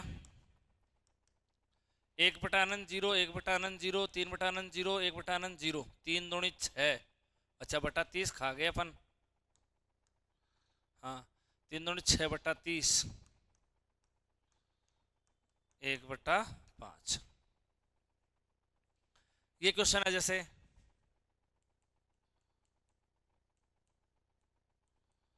सिग्मा एन की घात 3/n की घात 4, ठीक है।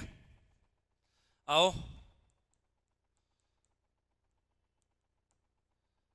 n इंटू एन प्लस 1/2 का होल स्क्वायर होता है क्या,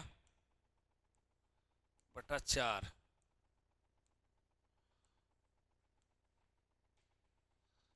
चलो n जबरदस्ती कॉमन लो, तो n स्क्वायर बाहर आएगा, स्क्वायर स्क्वायर 4 हो जाएगी, और 4 से 4 कट जाएगी, तो 4।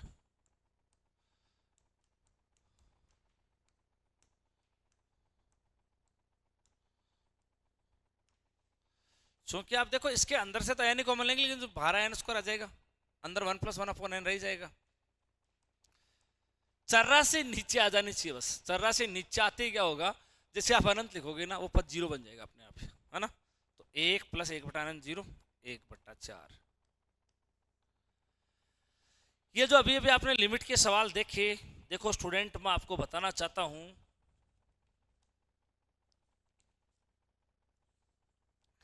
सेकंड ग्रेड 2014 के एग्जाम में क्वेश्चन आया, सेकंड ग्रेड 2014 में, मैं आपको क्वेश्चन लिख के दिखाना चाहता हूं। ये तो आपने कर ही लिए ना सारे, 2014 मतलब 13 के सेकंड ग्रेड की बात है ये, 13 के सेकंड ग्रेड की बात कर रहा हूं आपसे मैं। क्वेश्चन क्या था सुनिएगा, हाँ ये कहा था कि माना अल्फा बराबर,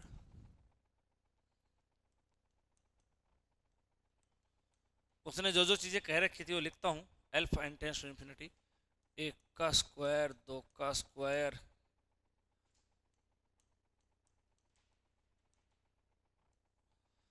बटे n का क्यूब। अल्फा बराबर दिया था ये,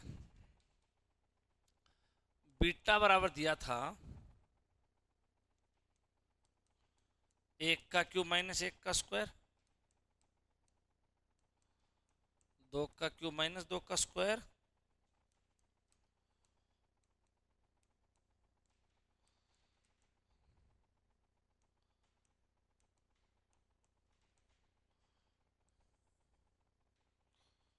ये सवाल था स्टूडेंट। अल्फा और बीटा दे रखे थे इस तरह से, फिर कहा था तब, पहला ऑप्शन दिया था अल्फा बराबर beta, alpha less than beta, 4 alpha minus 3 beta बराबर 0,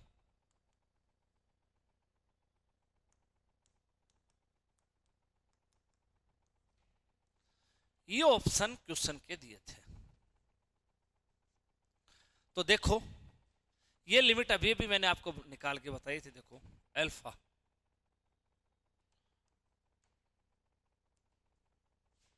दोबारा निकाल देता हूं, सिग्मा एन स्क्वायर है क्या ये?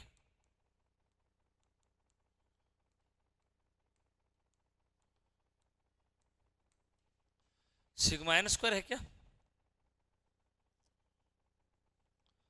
और सिग्मा एन स्क्वायर को क्या लिखा था?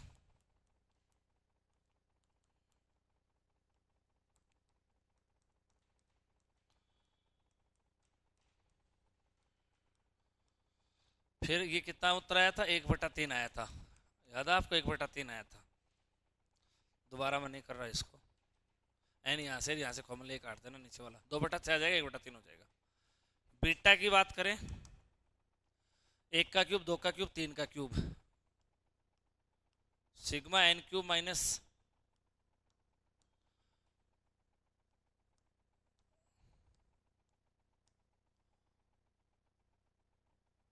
इसके भी लिमिट लगी हुई है, एन टेंड्स टू इंफिनिटी।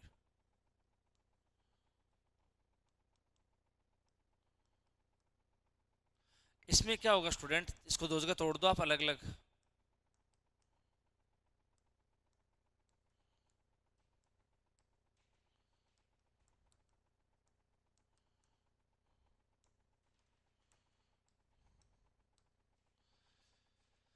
चलो बीटा का मान निकल के आता क्या था? सिग्मा एन क्यूब ये होता है sigma n cube, n into n plus 1/2 का होल स्क्वायर, और नीचे एन की घात 4, सिग्मा एन स्क्वायर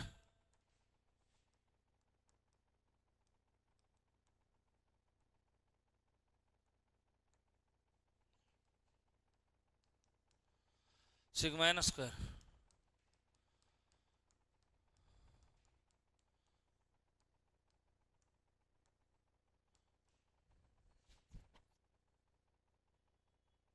थोड़ा सा अपने को इसको जगह चाहिए, और ये तो स्टूडेंट कितना आ जाएगा? एन कॉमन आएगा तो एन स्क्वायर से एन स्क्वायर एन की घात 4, 1/4 आ जाएगा। ये क्या होगा देखो स्टूडेंट, इसके अंदर क्या सीन बनेगा, एन यहां से कॉमन तो ले लोगे, लेकिन एन क्यूब भी हो पाएगा।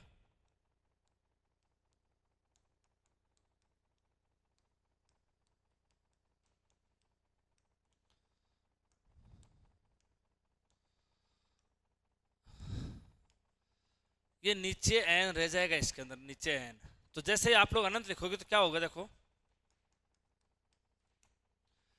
1/अनंत, 2 + 1/अनंत,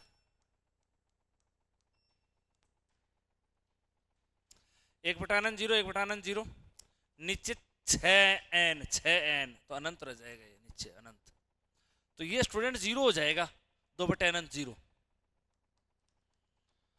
तो बीटा का मान आ गया 1/4, अल्फा का मान आ गया 1/3। तो यहां से अगर बात करें तो 3 अल्फा बराबर 1,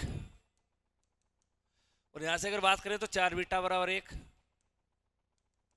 इसका मतलब 3 अल्फा माइनस 4 बीटा 0 है, 3 अल्फा माइनस 4 बीटा 0 है, मतलब ये इस प्रश्न का उत्तर हो गया। तो जो अभी अभी अपन ने जो संकलन किया था, जो एन टेंड्स टू इन्फिनिटी का जो संकलन अपन ने किया था, वो संकलन हमारे यहाँ पे सवालों के रूप में काम में आ रहा है। आपने इस चीज को देखा, तो अब भी आपने क्या सीखा कि टेंड्स टू अनंत होने पर हम लोग किस तरह से चरराशि को नीचे ले जाते हैं प्रत्येक पद में, और उसके बाद में उस फलन की सीमा का मान निकल जाता है। अब देखो हमारे पास बहुत सारे काम पड़े हैं, हमने हमारे जो गुणनखंड विधि है उसकी भी बात करनी है, हमारी प्रसार विधि की भी बात करनी है, हमारे डीएल हॉस्पिटल नियम की भी बात करनी है। ये तो जो लास्ट वाली जो स्टेप थी, लास्ट वाली जो प्रक्रिया थी कि टेंड्स टू इन्फिनिटी होने पे हम लोग सवाल को कैसे करें, वो वाली चर्चा के ऊपर मैंने आपको पहले सबसे ज्यादा सवाल करवा दिए। आगे बढ़ते हैं, चलिएगा। अब मैं आपको बताऊं, जैसे कोई सवाल आपको यूं दिया,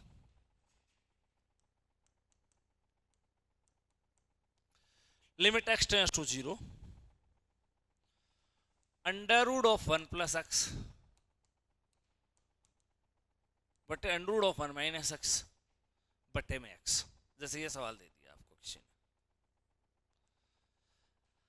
अब ये सवाल हम लोग 3 मेथड से कर सकते हैं, 3 मेथड से। एक तो अंडर रूट का सवाल है तो परिमेयकरण कर सकते हैं, एक टेंस टू 0 है और प्रसार योग्य चीजें हैं बाइनोमियल थ्योरम से, तो प्रसार विधि लगा सकते हैं, प्रसार विधि लगा सकते हैं ना। अंडर रूट का सवाल है, परिमेयकरण कर सकते हैं, 2 विधि। तीसरी बात है कि अपन लोग x की 0 लिखेंगे तो x की 0 लिखेंगे तो अंडर रूट 1 + 0 1 - 0। भाई ये तो 0/0 आया, तभी तो अपन ने विधियों के बारे में सोचा होगा ना। पहले हमें सर्वप्रथम अपने को ये काम करना चाहिए वैसे, ये काम सबसे पहले करना चाहिए। बाई चांस फाइनाइट वैल्यू आ जाए तो विधियों के बारे में क्यों सोचेंगे, फाइनाइट वैल्यू आ जाए तो वो लिमिट हो जाएगी। ये जो विधियां हैं वो तो अपन लोग तब सोचते हैं जब इनडेटर्मिनेट रूप आ जाता है। तो अपन लोग इसमें डीएल हॉस्पिटल नियम का उपयोग भी कर सकते हैं। तो आओ तीनों विधियों से करते हैं सवाल को। पहला परिमेयकरण विधि से कर रहा हूं मैं, परिमेयकरण विधि से, रैशनलाइजेशन।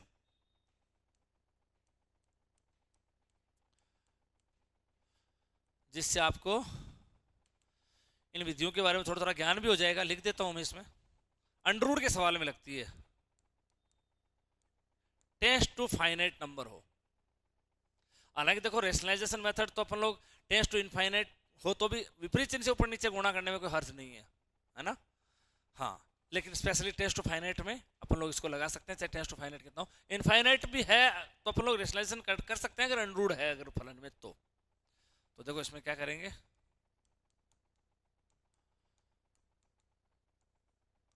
इसके विपरीत चिन्ह से ऊपर नीचे गुणा करेंगे इसके, ये कहलाता परिमेयकरण।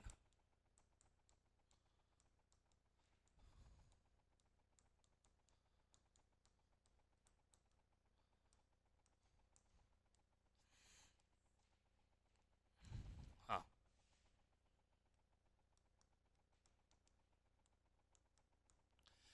a - b into a + b type का गुणा है तो a²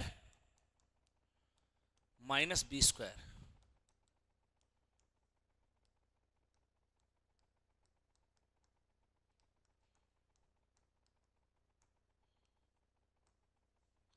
देखो ये x कट जाएगा, सॉरी 1 से कट जाएगा, x और x 2x हो जाएगा।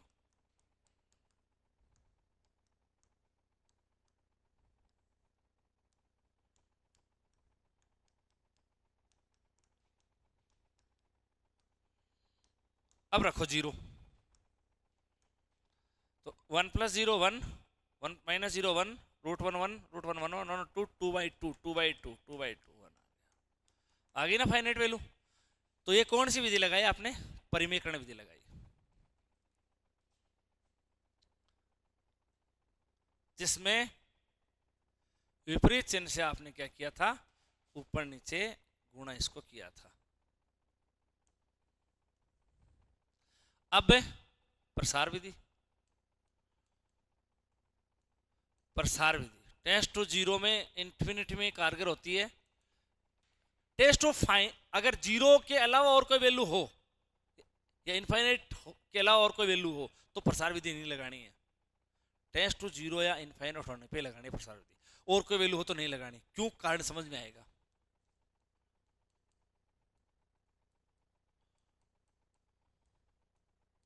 सारे कारण समझ में आएंगे, जो जो बातें बोली भी हैं। हम लोग इस सवाल को ऐसे भी कर सकते हैं। चलो प्रसार करो, 1 + x की घात n 1 + nx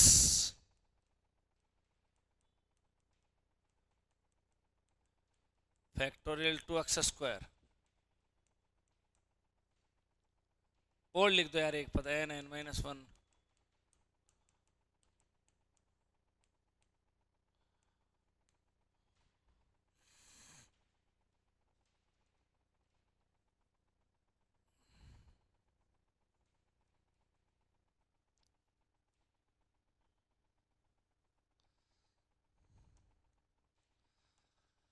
हाँ जी, इसका प्रसार हो गया, ये एंड सो ऑन अनंत तक चलेगा।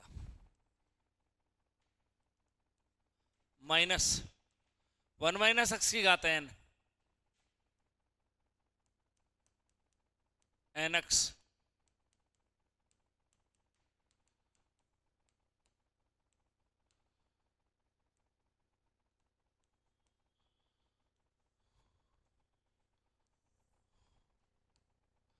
चलो स्टूडेंट होगा क्या,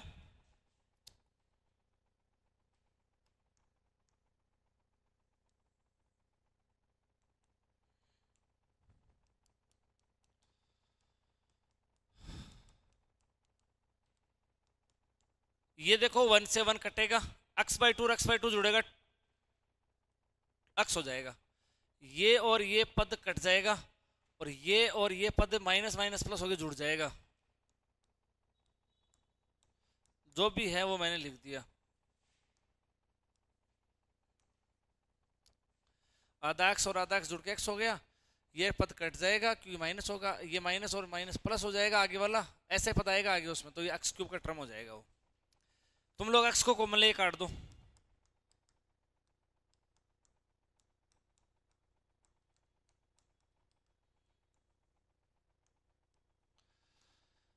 अब स्टूडेंट टेंस टू 0 है तो आगे के सब पद 0 हो जाएंगे, और अगर यहाँ पे टेस्ट 1 होता तो हमारी बहुत बड़ी समस्या हो जाती है प्रसार करने के बाद में। टेस्ट 1 होता तो आगे के पदों को पता ही नहीं कर पाते अपन लोग कि आगे के पद क्या बनने वाले हैं, क्या वैल्यू आने वाली है। इसलिए टेस्ट 2 अनंत में क्या होगा, जब प्रसार कर लेंगे अपन लोग तो जो वेरिएबल है वो नीचे आएगा, वेरिएबल नीचे आएगा तभी अपने को प्रसार करना है, वरना तो प्रसार विधि वहां पे भी काम में नहीं आएगी आपकी। हाँ, क्योंकि टेस्ट अनंत तो वेरिएबल नीचे रहेगा तो वो सब पद 0 हो जाएंगे, ठीक है। और यहाँ पे जैसे वेरिएबल ऊपर है, वेरिएबल ऊपर है तो टेंस टू 0 है तो फायदा है क्योंकि सारे पद 0 हो जाएंगे। अगर और कोई वैल्यू होती टेंस टू 1 या 2 होता तो फिर अपन लोग आगे के पदों का मान पता नहीं कर पाते, क्योंकि तो अनंत तक चलता है प्रसार, तो अपन लोग पता नहीं कर पाएंगे कि वो वैल्यू कितनी बनेगी। इसलिए इस प्रसार विधि को तभी यूज में लेना होता है जब टेंस टू 0 हो, और जब ऊपर चर आ रहा हो, और टेंस टू अनंत हो और नीचे चर आ रहा हो तो प्रसार अपन लोग कर सकते हैं, क्योंकि ताकि वो जो पद है वो क्या बन जाए, 0 बन जाए। तो क्या आंसर आ गया, 1 आ गया। तो ये आपने अभी अभी कौन सी विधि से इस सवाल को किया, प्रसार विधि से सवाल को किया, और आपने ये भी देखा कि टेंस टू 0 होने पे ये प्रसार विधि कारगर क्यों होती है, टेंस टू 1 या 2 या 3 और कोई वैल्यू होने पे कारगर नहीं होती है। इसकी वजह भी आप लोगों ने समझी। टेंस टू अनंत में कब कारगर होती है, जब वो चर राशि नीचे आ रही हो, ताकि जब अपन उसमें अनंत रखें प्रसार करने के बाद तो वो सब पद क्या बन जाए, 0 बन जाए। इसलिए ये जो विधि है वो अपन लोग जो टेंस टू 0 में ये सबसे ज्यादा कारगर होती है। टेंस टू अनंत में भी रेयर 1-2 सवालों में अपन लोग टेंस टू अनंत के केस में भी इसको लगा सकते हैं। अब जैसे मैंने आपको ये सवाल और भी एक तरीके से करने की बात कही थी, डीएल हॉस्पिटल नियम से, आओ डीएलएच डीएलएच नियम से, डीएल हॉस्पिटल नियम से सवाल करते हैं अपन लोग। आओ, तो उसमें क्या करते हैं, ऊपर का ऊपर अवकलन करते हैं, नीचे का नीचे अवकलन करते हैं। तो बोलो बोलो, रूट एफ एक्स का अवकलन, रूट एफ एक्स का अवकलन 1/2 रूट एफ एक्स। अब इसका एफ एक्स का 1 हो जाएगा, रूट एफ एक्स का अवकलन 1/2 रूट एफ एक्स। इस एफ एक्स का 1 - एक्स का करोगे तो -1 हो जाएगा, तो प्लस हो गया। ऊपर का ऊपर अवकलन हो गया, नीचे का नीचे अवकलन एक्स का 1। ये u बटा v से अवकलन नहीं करना है, ऊपर का ऊपर करना है, नीचे का नीचे करना है। तो चलो रख दो 0, 1/2 + 1/2। आपको बात समझ में आई, डीएल हॉस्पिटल नियम से हमने किस प्रकार से सवाल को किया। तो डीएल हॉस्पिटल नियम भी देख लिए इस सवाल में, परिमेयकरण विधि भी इस सवाल में देख ली, प्रसार विधि भी हमने इस सवाल के अंदर देखी, और ये भी समझा कि प्रसार विधि टेंस टू 0 में क्यों कारगर होती है। डीएल हॉस्पिटल नियम के लिए आप लोगों ने 0/0 रूप प्राप्त कर लिया, तो आपकी कोई दिक्कत नहीं है। अब देखिए मैं आपके सामने और सवाल पेश करता हूं नेक्स्ट आगे। जैसे मैं कई बार मैं आपको बताऊं, गुणनखंड विधि की बात कर लेता हूं, सरलीकरण विधि की बात कर लेता हूं, एक छोटा सा सिंपल सा सवाल लेकर। यूं सवाल है, limit x tends to 2x² - 4/x - 2 है ना, ऐसे सवाल है। तो जैसे आप लोग इसमें 2 रखोगे तो 2 का वर्ग 4, 4 - 4/2 - 2, तो 0/0 बन रहा है। अब आप लोग क्या कर सकते हो इसमें, हालांकि डीएल हॉस्पिटल नियम से कर सकते हो सवाल को, लेकिन ऊपर वाले के गुणनखंड हो रहे हैं तो आप गुणनखंड भी कर सकते हो। टेंस टू 2 है तो प्रसार तो किसी चीज का होने का मतलब भी नहीं है। कर दो गुणनखंड, x + 2 और x - 2।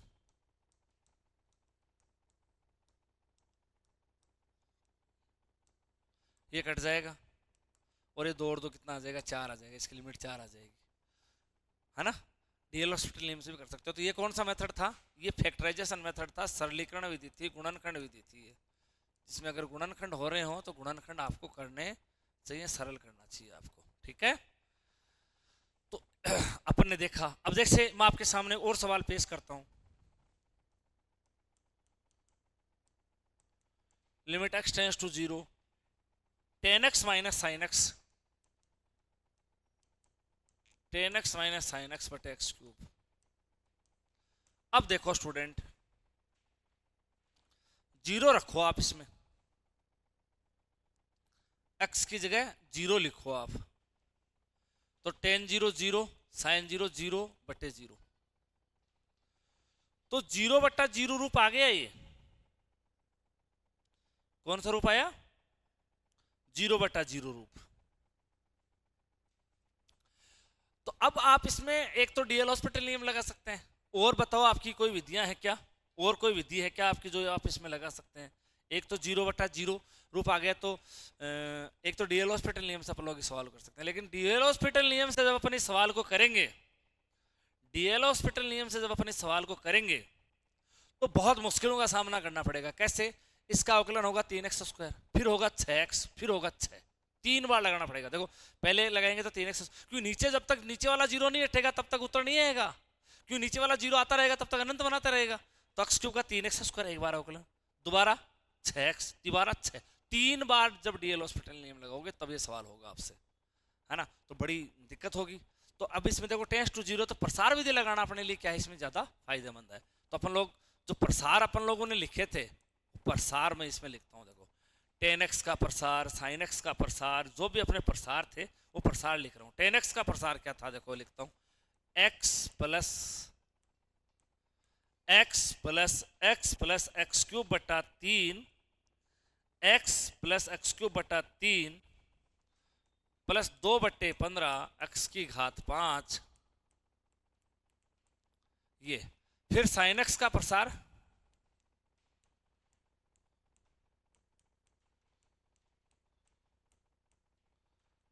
ये sin x का प्रसार, और नीचे आपका एक्स क्यूब है।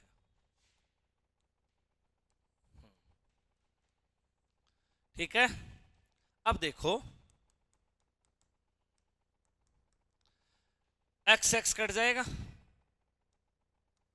एक्स क्यूब में 1/3 और ये प्लस का 1/6,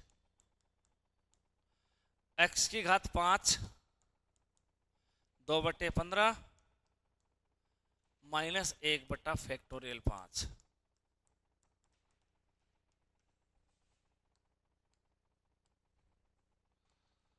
एक्स क्यूब को कॉमन लेके काट दो, देखो ये जितनी पावर है उतनी कॉमन लेके काट दो, वही आंसर हो जाएगा, क्योंकि बाकी पर तो 0 होने वाले हैं।